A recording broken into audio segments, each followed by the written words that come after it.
hospital bed with an oxygen mask over your face. You've been telling stories to your family for years, but no one ever recorded them. Everyone always figured they'd hear them again. Now the doctors are saying your prognosis is not good.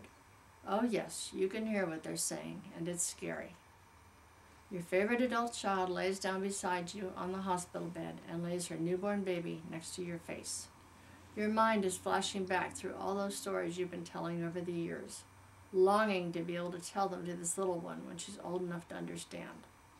Will your daughter be able to remember them and pass the stories on? Will she remember the details, all the little pieces you've always added to bring them to life? You live those stories, not your daughter. Are they going to be lost and gone forever? All those stories you've told for so many years are in grave danger of being lost and becoming only vague memories for your loved little grandchild. My grandma was like that. She told me stories about her life all my life, so often that you'd think I could recite them to her grandchildren. They were our bedtime stories when we spent nights at her house, which were frequent. We loved hearing about her childhood, about the early days of her and Grandpa's marriage, about my dad when he was growing up, an only child. I thought I'd never forget them.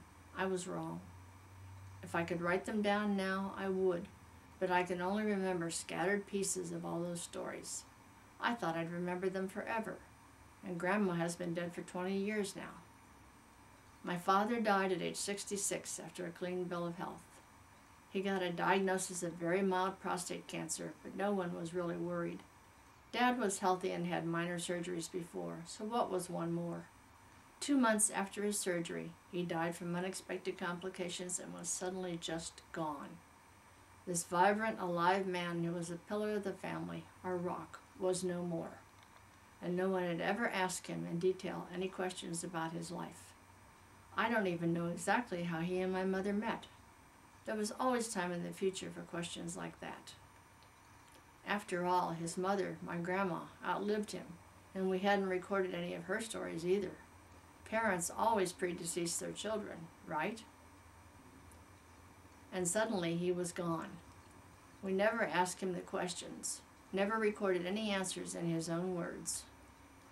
There are so many questions I'd like to ask him about his growing up years, what he remembers of those early years, and of raising me and my 2 younger siblings. I'd love to have a video of him talking, smiling his light-up-the-room smile, laughing, being the father I remember and the grandfather my kids never got to be around. Now I have nothing because no one ever thought about investing a small amount of money and time in asking him all those questions and recording his answers.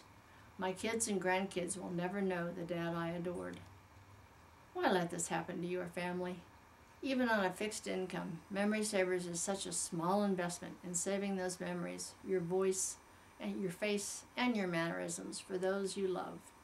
You may think these don't matter, but to those who are your loved ones, it will matter more than you have any idea. Memory Savers isn't a huge luxury. It's important to consider this today. It's not a luxury, not just for rich people. Something could happen tomorrow, and it's selfish not to think of your family. Who will carry these stories to the next generation, if not you? Contact Sharon Howell at Memory Savers to save those memories. That's Sharon Howell, licensed independent social worker.